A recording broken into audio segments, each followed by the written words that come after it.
Debra, and I'm a Cedar Crest College nursing student, and I'm looking at a study involving breastfeeding among mothers who have one child and across multiple births.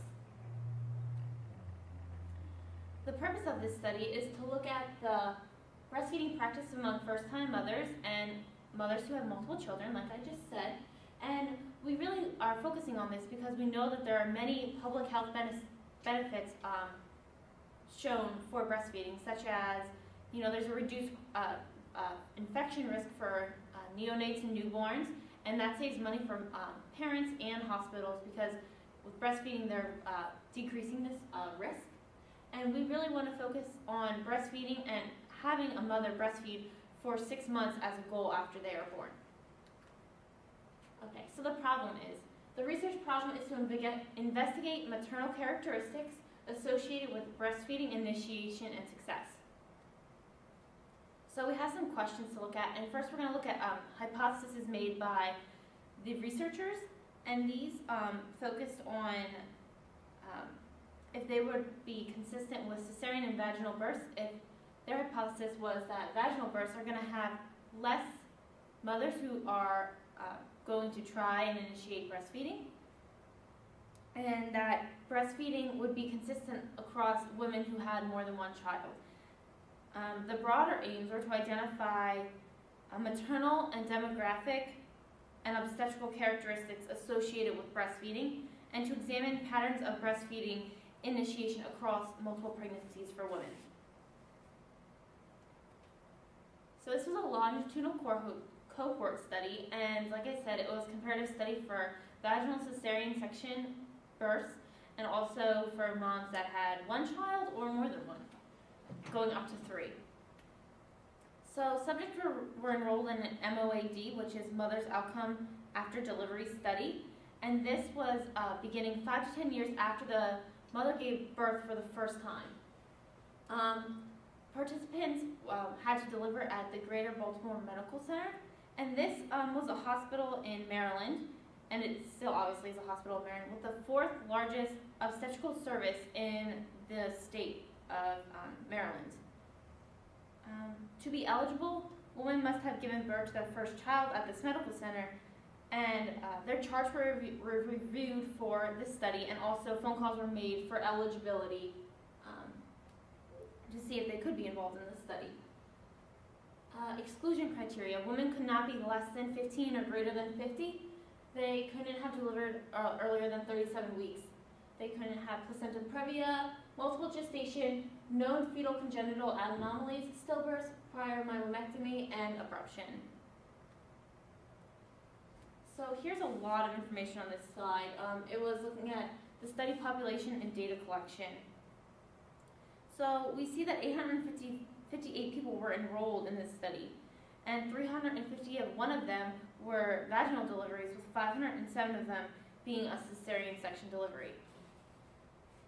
So for each reported birth, participants were asked the mode of delivery, report of labor induction, birth weight, 3rd or 4th degree lacerations, emergency cesarean section because of fetal distress, forceps or vacuum-assisted deliveries, maternal complications such as blood transfusions, postpartum sepsis, and hospital readmission. So for each birth, a woman's breastfeeding status was classified as successful, not successful, or no attempt. So they didn't initiate the breastfeeding at all. So there were variables identified, which kind of are what they were asked in their study questions, which I just went over. So of those 852 moms, 812 actually had complete information. So 72% of these women were multiparous women. So this allowed the researchers to look at the rates from 1st, 2nd, and 3rd child and how breastfeeding was going. So we're going to focus on some things we found as a result, and we're looking at specifically unsuccessful initiators and non-initiators were disproportionately of African American race and had less than a college degree. And of these 585 who had a second delivery, 86 of them, 86%, reported the same breastfeeding status for their first and second child, and then 83 for their third.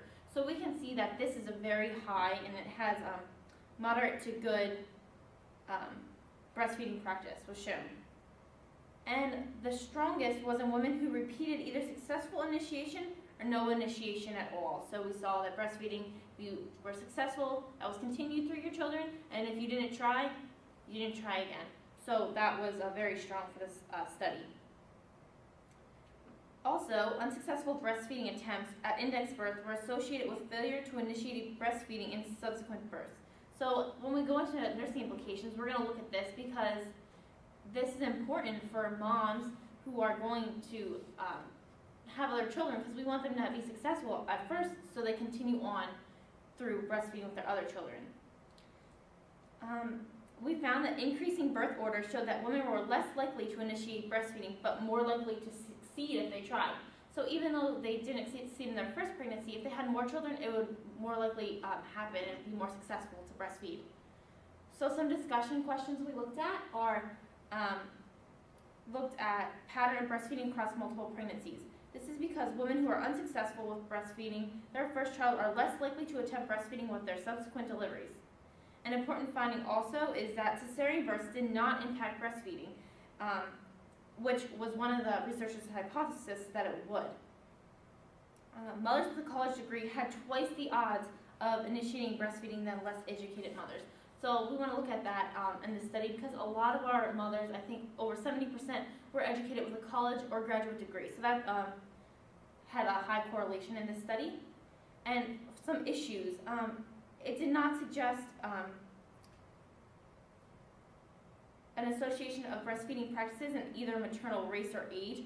So really age or race had nothing to do with it. These findings contrast with prior studies. This wasn't seen in other studies. This was only for this study, probably because it was in a private hospital in a suburban setting with well-educated mothers. And it was limited to the women who could be contacted, which showed that these women had a very stable life because they were still being able to be contacted after 5 to 10 years at their homes. And the strength was being able to look at women who had more than one child and how this affected breastfeeding over each birth. And also that this study had a very large population. Okay, looking at nursing implications, we know how important breastfeeding is, and we've just found out that moms that breastfeed their first child, if they're successful, will probably breastfeed their other children, and if not, they won't. So we really want to practice education for nurses in hospitals that they can help moms whenever they need to initiate breastfeeding at first, have good latching on, teach good techniques, right positioning. We also want hospitals to invest in having lactation consultants to really focus on that important part of breastfeeding, and also that these moms continue with breastfeeding 6 months because of the benefits for not only themselves but for their children.